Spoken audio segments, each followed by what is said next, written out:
तलाक की वजह में से एक वजह यह भी है कि शादी होने के बाद, चूंकि असल में बात यह है कि इंसान जैसा होता है ना वैसे ही वो सबको समझता है। मेरे एक बुजुर्ग ने मुझे एक वाकया सुनाया था। उन्होंने कहा था, बेटे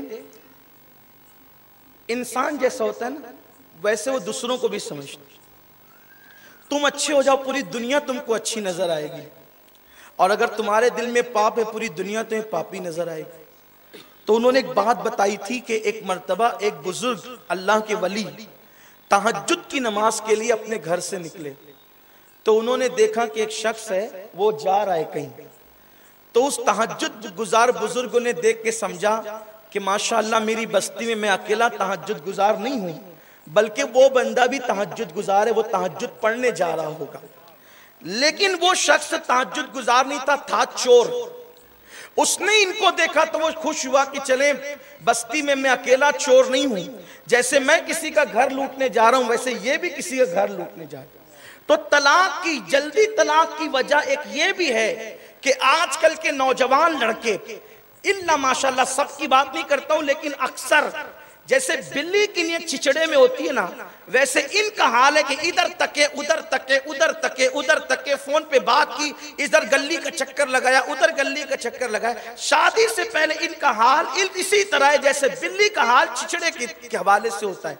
फिर शादी हो गई तो शादी होने के बाद बजाय प्यार मोहब्बत की गुफ्तगू करने के वो गड़ा मुर्दा उखाड़ते हैं। सच बता, मेरी कसम खा के बता, कुरान की कसम खा के बता, तेरी माँ की कसम खा के बता कि शादी से पहले तेरा किसके साथ क्या था। अब वो लड़की है, हंसने की बात नहीं है, घर जल रहे हैं, घर उजड़ रहे हैं, मेहंदियां छूटने से पहले तलाक हो रही है। गुंबद मीनार के शहर का ये हाल हो चुका है। गुंबद निजात तक नहीं पहुंचाएंगे जब तक के दिलों के अंदर इस्लाम रासिक नहीं होगा। मस्जिदें बनाने से फायदा क्या होगा जब तक के दिलों में पाप है। इकबाल कहते हैं मस्जिद तो बना ली शब भर में, ईमान की हरारत वालों ने मन अपना पुराना पापी है, बरसों में नमाज़ी बन न सका। ये मन कब तक के पापी रहेगा, कब तक इसमें जराइम रहेंगे। क्यों गड़े मुर्दे उखेड़ते हैं। मेरी कसम खा, तेरी माँ की कसम खा, कुरान की कसम खा, सच बता, कुछ नहीं करूंगा, कुछ नहीं होगा, बता किसके साथ क्या था। पहली रात है, दूसरी रात है, मोहब्बतों की रात है, उल्फतों की रात है, और वहां ये सारा महाभारत मचा है। एक लड़की, इसलिए कि बच्चियां लड़कियां एक तो नए घर में है, अकेली है, नए चेहरे का सामना है, और इतनी बड़ी कसम वो सोचती है कि चले बता तो देना ही होगा। बता करने के बाद दूसरे दिन से नफरतों का सिलसिला शुरू हो जाता है। यहां पर मैं एक शरई मसला बताता हूं आपके सामने। अगर कोई आपको यह कहे कि कुरान की कसम खा के बता कि तूने किया क्या है, अगर वो काज़ी शरा नहीं है तो उसके पास अपने गुनाह का इकरार करने की कोई जरूरत भी नहीं है। इसलिए कि अल्लाह के रसूल ने फरमाया गुनाह को छुपाओ, इसलिए कि वो इस्लामी अदालत में थोड़ी खड़ी है। हुजूर फरमाते कि गुनाह का इजहार भी गुनाह है। अगर आप गुनाह करके आए हैं, गुनाह का इजहार भी गुनाह है। आइए मैं हदीस पढ़ता हूं इसकी तायीद में, सुनिए। एक शख्स है, अब नाम नहीं लूंगा, एक जवान है, अल्लाह के रसूल के पास आए, या रसूल अल्लाह मैंने जिना किया है। वो कह रहे हैं हुजूर मैंने जिना किया है। कौन? सैयदुल मासूमीन से कह रहे हैं मैंने जिना किया है। हुजूर अलैहिस्सलाम से जो जमीन पे बैठकर लौहे महफूज पर निगाह रखे, और लौहे महफूज पे निगाह रखना ये मेरे नबी के लिए बहुत छोटी सी बात है, इसलिए कि लौहे महफूज पे निगाह रखना ये तो उनके गुलामों की निशान है। मसनवी में मौलाना रोम कहते हैं कि वलियों के पेशे नजर होता है लौहे महफूज, और सिर्फ पेशे नजर ये भी वलियों के लिए छोटी बात है, बल्कि कुदरत ने लौहे महफूज पर उनको इख्तियार अता किया है कि वो जो चाहे मिटा दे, वो जो चाहे लिख दे। इकबाल कहते कि मोहम्मद से वफा तूने तो हम तेरे हैं, ये जहां चीज है क्या लौहो कलम तेरे हैं। लौहो कलम पे उनका कब्जा होता है जो मुस्तफा करीम की वफादारी इख्तियार करते हैं। हुजूर के लिए बहुत छोटी सी बात थी। हुजूर जानते थे क्या है जिसे कुदरत ने आलिमे माकाना व मा यकून बना। हुजूर से किसी ने पूछा मेरा बाप कौन है, हुजूर ने उसके बाप का नाम भी बताया, यानी कि कौन किसका बाप है हुजूर ये भी जानते हैं। पेट में बच्चा है, बच्ची है, ये भी जानते हैं। कब्र में मुर्दे पे अजर हो रहा है, सवाब हो रहा है, अजाब हो रहा है, ये भी जानते हैं। किसकी कब्र कुशादा हो गई, किसकी कब्र तंग हो गई, ये भी जानते हैं। वहां आकर के खुद से आने वाला कहता है, तवज्जो करें आप, मेरी बहनों से भी चाहता हूं तवज्जो करें कि वो आने वाला कहता है हुजूर मैंने जिना किया है। सरकार अलैहिस्सलाम फरमाते हैं, हदीस पाक का मफहूम है, सरकार मत जाए यहां से, चल भाग यहां से।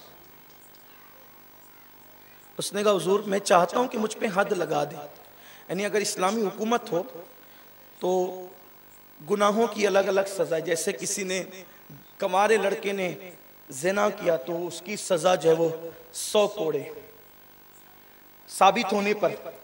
लेकिन इस्लाम में इतनी आसानी से साबित नहीं होता है जिना, उसके लिए बहुत बड़ा प्रोसीजर है। इतना कि हर चीज के लिए 2 गवाह चाहिए, जिना के सबूत के लिए 4 गवाह चाहिए।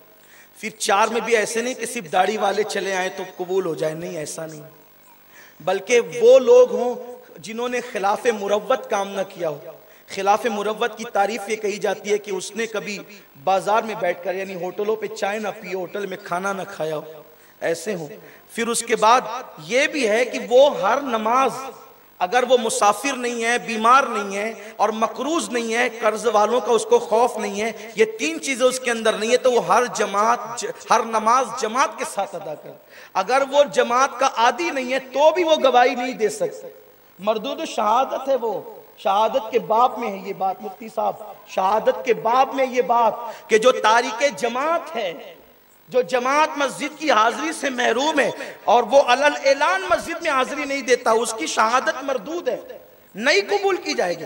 आप मुझे बताएं ना कि ये अहले मिंबर पे इनकी बात छोड़कर मेरी और आपकी बात करता हूं, बोलो हम गवाही दे सकते किसी के जिना की? आप मुझे बताएं, हम दे सकते हैं?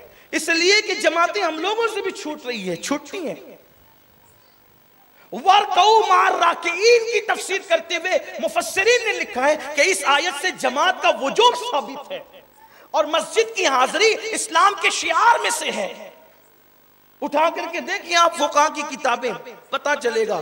तो यानी ऐसे नहीं कि चंद दाढ़ी वाले जमा होकर के किसने जिना कर लिया तो उसको मार डाला जाएगा और कोड़े बरसा दिए जाएंगे और पत्थर मार दिए, ऐसे नहीं है। यानी ये होगा, अब उसकी शरायत अगर पढ़ूं तो उसको काफी टाइम लगेगा, लेकिन एक इशारा दे रहा हूं आपको। फिर उसके बाद इतने मुत्तकी हो, इतने परहेजगार हो, आदिल हो, सिका हो, फिर उसके बाद भी वो चारों एक साथ आए हों तो भी गवाही कबूल नहीं होगी। कि मीटिंग करके प्लान करके तो नहीं आ गए, वो आपस में मीटिंग करके नहीं आए हैं, मिल के नहीं आए, अलग अलग रास्ते से आए। फिर उसके बाद ये नहीं कि मैंने उधर से झांका था और उधर से नजर पड़ी थी, ये नहीं, ये है कि मैंने ऐसे देखा जैसे सुई में धागा देखा, तब किसी पर जिना साबित होगा। आप तो जबान उठा के मुंह को तालू से लगा देते, ये उसके साथ पकड़ा गया और वो उसके साथ पकड़ा गया, तोहमत है ये। इतना सख्त है किसी की आबरू के मुतालिक जब कोई बात आएगी तो इतने सख्त अहकामात होंगे, इतना सख्त मामला होगा। यह है इस्लाम का कानून। तो गैर शादीशुदा है तो 100 कोड़े लगेंगे, शादीशुदा है तो उसको संगसार किया जाएगा। लेकिन कहां? इस्लामी हुकूमत, जहां इस्लामी बादशाह, इस्लामी हुकूमत है और सबूत पहले तो इतना मुश्किल है कि साबित हो ही नहीं सकता, और जहां साबित हो जाए बात अलग है। या फिर अब ध्यान करें जो असल बात पे आ रहा है, या फिर करने वाला खुद काज़ी शरा के पास इकरार करे। तो उस आने वाले ने आगे कहा कि हुजूर मुझे, और ये भी है अगर उस पे हद लग गई ना, जो इस्लामी कानून है, हद लग गई तो उम्मीद है कि वो यहीं पर पाक हो गया, क़यामत में इंशाअल्लाह उससे पूछ नहीं होगी। इसीलिए आने वाला आया था कि मुझे यहीं पाक कर दें, इसलिए कि यहाँ के पत्थर आसान हैं, वहां के कोड़े फरिश्तों के बड़े मुश्किल हैं। तो आने के बाद कहा हुजूर मैंने जिना, कहा चल यहां से जा, हालांकि जानते हैं सब। फिर कहा हुजूर मैंने जिना किया। अल्लाह के रसूल ने फरमाया अपने सहाबा से, देखो ये पागल तो नहीं है, इस पर पागलपन का दौरा तो नहीं पड़ता है, कहीं पागलपन की वजह से इस तरह बक रहा है कि मैंने जिना किया है। साहबा ने कहा हुजूर नहीं, ये पागल नहीं, इस पे पागलपन का दौरा भी नहीं पड़ता। फिर उसने कहा हुजूर मैंने जिना किया है। सरकार ने कहा इसका मुंह सूंघो, कहीं शराब के नशे में तो नहीं बोल रहा है, गाफिल होकर के मुंह सूंघा गया कि हुजूर नहीं, ये शराब के नशे। चौथी बार उन्होंने कहा हुजूर मैंने जिना किया है। अब अल्लाह के रसूल का फरमान, अरे नादान, गुनाह किया था, अल्लाह ने पर्दे डाल दिए थे, जब कुदरत ने छुपा दिया था तो छुपाए रहने देता, तूने बोला क्या। ये हुजूर की शान करीमी है, रहमतुल्लिल आलमीन ही हुजूर की है। हुजूर कहते कुदरत ने छुपा दिया तो तू भी छुपाए रखता। पता चला अगर गुनाह हो जाए, गुनाह का इजहार मत करो, गुनाह का इजहार भी गुनाह है। तो अब अगर किसी का शौहर किसी से ये कहता है, उसको ब्लैकमेल करता है कि बता क्या था, मेरी कसम खा, तेरी माँ की कसम खा, कुरान की कसम खा, लड़की पर कोई फर्ज वाजिब नहीं है कि उससे जो गुनाह हुआ वह उसका इजहार करे। इसलिए कि और फिर वो भी उस वक्त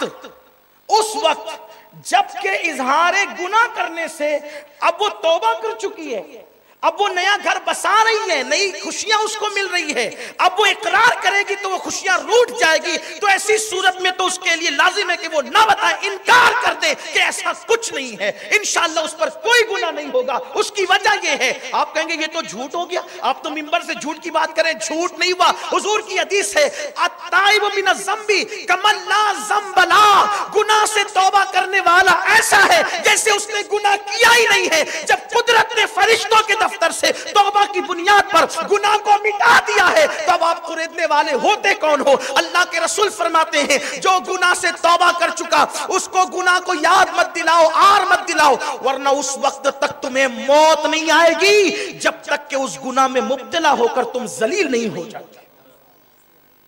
इसलिए कोई गुनाह से तौबा कर ले तो उसे इज्जत दो, उसको आर मत दिलाओ, उसको बार बार उसके सामने उसको ताना मत दो। एक बच्ची है, तौबा कर चुकी, क्यों कुरेदते हो, तौबा हो गई, मामला पाक हो गया।